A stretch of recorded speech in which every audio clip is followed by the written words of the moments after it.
Maybe I'm quoting him out of context. Yes. Okay.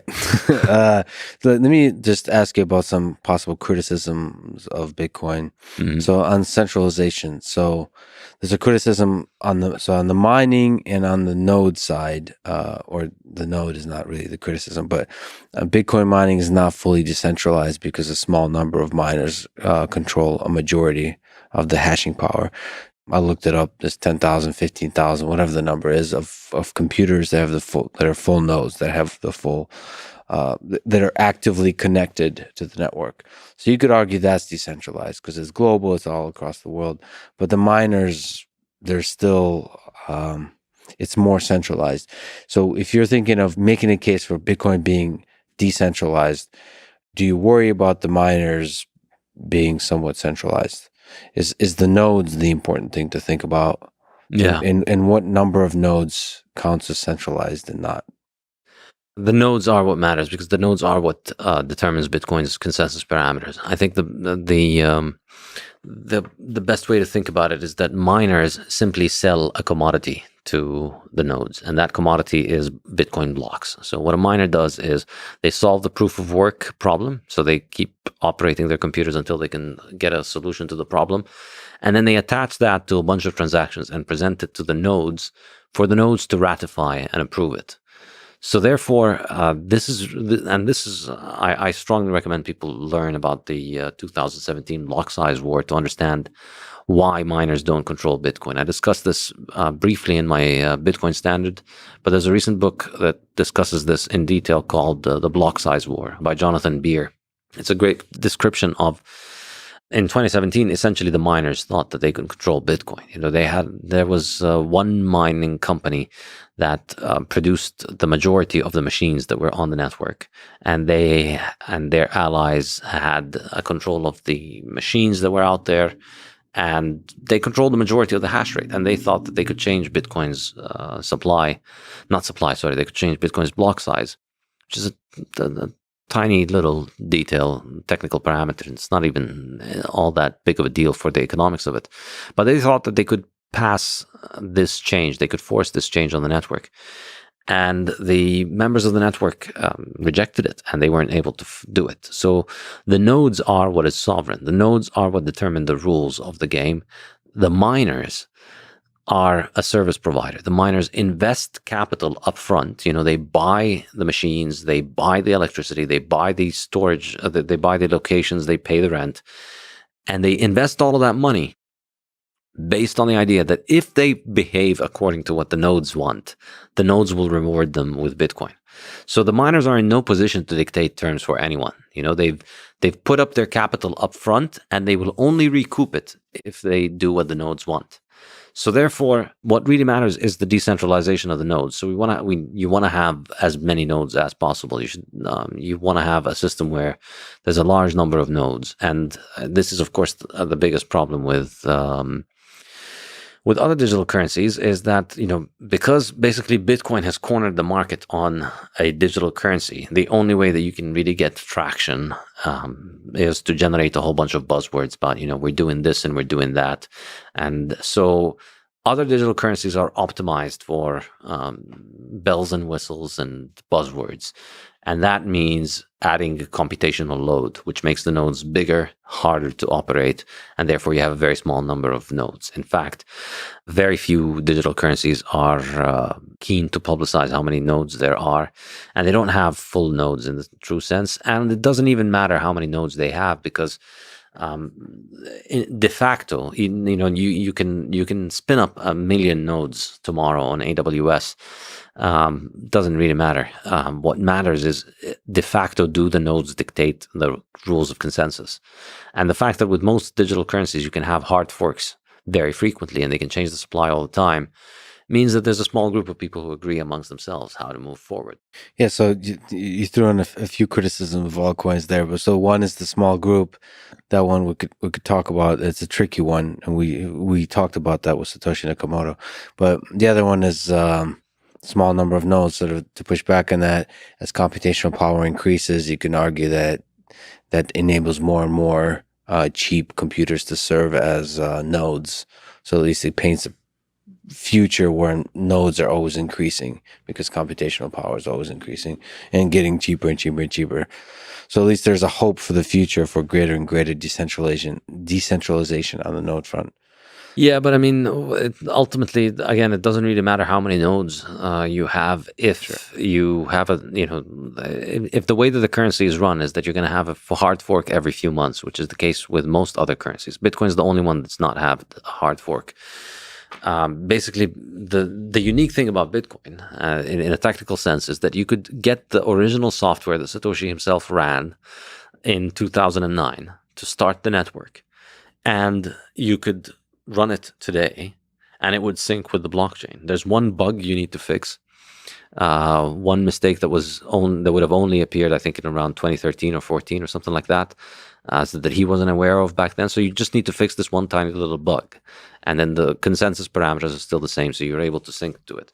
This is not true for most other digital currencies. I'd say probably all of them, because they've all had many hard forks, which they think of as upgrades. And, they market this thing as, well, Bitcoin can't upgrade, but we upgrade all the time. Well, yeah, you know what else upgrades all the time? Facebook, Apple, Amazon, anything that's centralized is very easy to upgrade. And that's precisely why, as Michael Saylor says, these things are somebody's liability. They are security. You're carrying on somebody's technical and economic liability. They can hard fork, they can 10x the supply tomorrow. Yeah. They can fall victim to the same corrupting forces that governments fall victim to. Sure. And for people who don't know, hard fork is a reverse incompatible change to the underlying function of a cryptocurrency. Of course, there is hard forks of Bitcoin as well. I'm sure all of which you love dearly. Anyway, but that doesn't matter. The original Bitcoin, for the most part, has not undergone any changes, and that's one of its. I mean, it has undergone changes, but none in the important parameters of the network. So another criticism is about energy. Mm-hmm. So the proof of work consensus mechanism uses a lot of energy. What's the response to that criticism of Bitcoin? Yes, because it's worth it. Okay. The airplane uses a lot more energy than a kayak. When you're going to cross the Atlantic next time, what are you going to take? A kayak that is environmentally friendly according to this insane definition? Or are you going to take an airplane that consumes a lot of energy? So the cost-benefit analysis here is such where you have to consider both the cost and the benefit. Exactly. And I think it's an astonishing testament to just how far backward people's scientific and technological thinking has devolved to the point where we think of energy consumption as a bad thing. I think it's just, and in the fiat standard, I discussed the whole hysteria around energy, and I think it's a product of fiat inflation, because it's a way of trying to covering up the fact that energy fuels that are reliable and necessary for the current world are becoming more and more expensive because of inflation. And so governments are always looking for excuses for why you should not be using those things. And so they promote all kinds of stupid pseudosciences that tell you about why these things are bad. But really, all technology is, well, not all, but the vast majority of technological innovations involve economizing on human time and judgment and replacing it with machines, with reliable machines that spend a lot of energy. So that's what a telephone does. Instead of having to send somebody across the world to tell somebody something else or send a letter, a telephone allows you to do it. The car is like that. You could walk, but a car consumes a lot more energy, but it allows you to travel much faster and safer and more reliably. An airplane is like that. Modern telecommunication. Human prosperity is an increase in the consumption of energy. And I think it is an absolutely criminal thing, and I genuinely mean the word criminal, to portray energy consumption as a bad thing, because it is truly depriving people of the chance to live a life that makes life better. It's truly criminal to tell poor countries that they should not consume the same energy sources that are being used in rich countries, that on which our modern infrastructure and modern life relies. That's what life is. If you reduce the consumption of energy in the US to the levels that you have in poor countries today, the US would become desperately poor. A lot of people would die. Cities would collapse. Yeah, the quality of life would decrease significantly. A high quality of life often requires given the current technology, high expenditure of energy. Yeah, and I should be clear, it's not a quality of life in the sense that many people think of this as, oh yeah, well, taking needless flights for vacations. No, these are the cherries on top of the cake. But the substance of the cake and the real benefits of energy is the fact that children, premature babies, survive in countries that have reliable 24-hour cheap electricity. If your child is born premature, that you put him in an incubator or her, they're highly likely to survive. If you don't have 24-hour electricity, that child is not going to make it. And you see it, the level of energy consumption per capita is highly correlated, not just to income, but also to health outcomes, to infant mortality, to all of the things that you care about. And Bitcoin is just another technology. It does consume a lot more energy than central banks. A lot of Bitcoiners like to take a cop out of this by saying, well, central banks consume money and ATMs consume energy. And I think if you calculate how much central banks and banks consume, I think it's a rounding error next to what Bitcoin consumes. I think Bitcoin is just, maybe not a rounding error, but it's still, Bitcoin I think is going to consume a lot more. And that's a good thing. What's humbling is to look, because even just looking into this forces me to look at the energy expenditures for many of the things we take for granted. Obviously, computers and our digital lives, Bitcoin becomes a rounding error relative to how much energy is spent on all the computers in our world. But also like things like home appliances, microwaves, and hair dryers and stuff. Yeah. Yeah, I mean, this starts being hilarious. It's like, oh, these things that are just part of our modern life, they're either the same order, at least the same order of magnitude as Bitcoin, and they seem like trivial parts of life. Yeah, and this is the thing. All of the people that complain about Bitcoin's energy consumption, I presume they use washing machines. Now, why should their desire for clean and dry clothes to get to consume energy? And I mean, I used to live in Lebanon. Lebanon had hyperinflation. I escaped from hyperinflation. It prevented, my life could have been ruined by hyperinflation. And the reason that it wasn't ruined is because I have Bitcoin. So I don't know, am I allowed to swear on your podcast? Yes, please. So fuck your washing machine.